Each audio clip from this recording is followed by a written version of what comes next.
Shalom, bon Erev Shabbat Shemini, Shabbat Mevarchim, le Shabbat où on va bénir le nouveau mois, le mois de Iyar, dont Rosh Chodesh sera lundi et mardi. Notre paracha est riche en mitzvot, particulièrement une mitzvah très importante, celle de la kashrut. L'interdiction de consommer des animaux qui ne sont pas purs. Pour être pur, pour être le reconnaître en tous les cas, il faut avoir le sabot fendu et ruminant, donc ce n'est que des herbivores, qu'il s'agisse des animaux domestiques, comme la vache, le mouton, la chèvre, etc., ou qu'il s'agisse des animaux sauvages, comme la gazelle, le chamois, etc. Il y en a 10 espèces, ceux-là seulement sont permis à la consommation en appliquant les règles de la shrita. Dans les volailles, par contre, là, disent nos sages qu'on ne peut consommer uniquement ce que la Torah donne les noms qui sont impurs. Autrement dit, la Torah nous donne une liste de 24 espèces qui sont interdites, tout le reste est permis. Comme on ne connaît pas, eh bien, tout est interdit, sauf ce que nous avons par tradition depuis, donc le poulet, le canard, etc.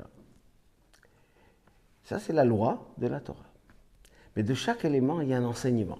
Il y a un enseignement extraordinaire. Quand la Torah, elle donne le nom des volailles interdites, elle nous précise le nom d'un volaille qui s'appelle, un oiseau, qui s'appelle le shalach. Le mot shalach veut dire quoi?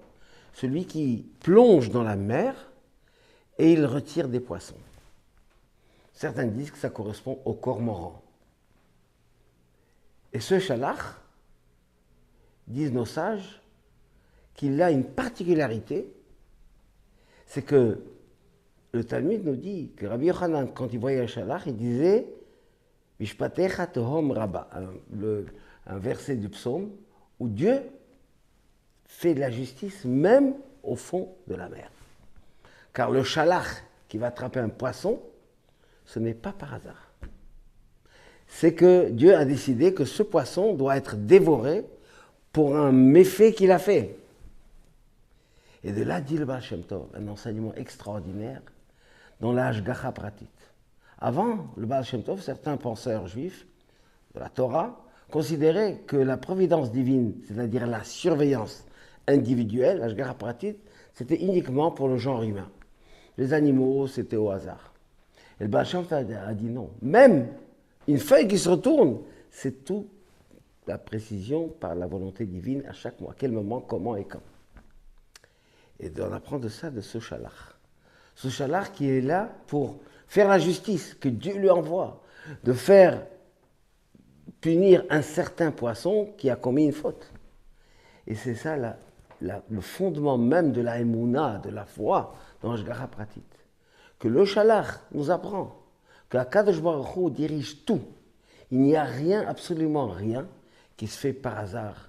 Ou même s'il y a un oiseau, ici nous avons en ville toutes sortes d'oiseaux qui dévorent d'autres, eh bien tout est par la volonté divine. Et tout fait par Akadosh Baruch Hu pour un but précis, et tout est calculé dans le moindre petit détail. Quelle importance y a-t-il à savoir et avoir cette émouna?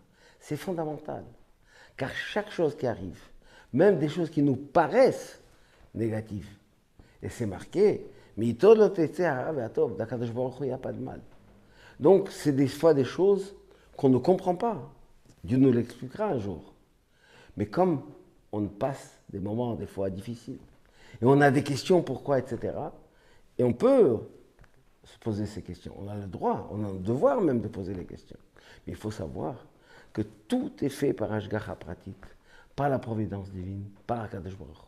N'en parlons pas les bonnes choses, évidemment, que c'est évident, qu'il faut reconnaître et remercier Akadosh Baruch Hu, à savoir que de chaque chose, dit la Gemara, Kol haneshama tehalelka, toute âme doit remercier Dieu. Dit la Gemara, neshama, ça vient du mot neshima. On doit remercier Dieu pour chaque souffle qu'on peut faire. Bien, on remercie Akadosh Baruch Hu pour le bien que nous avons. Et on demande encore mieux.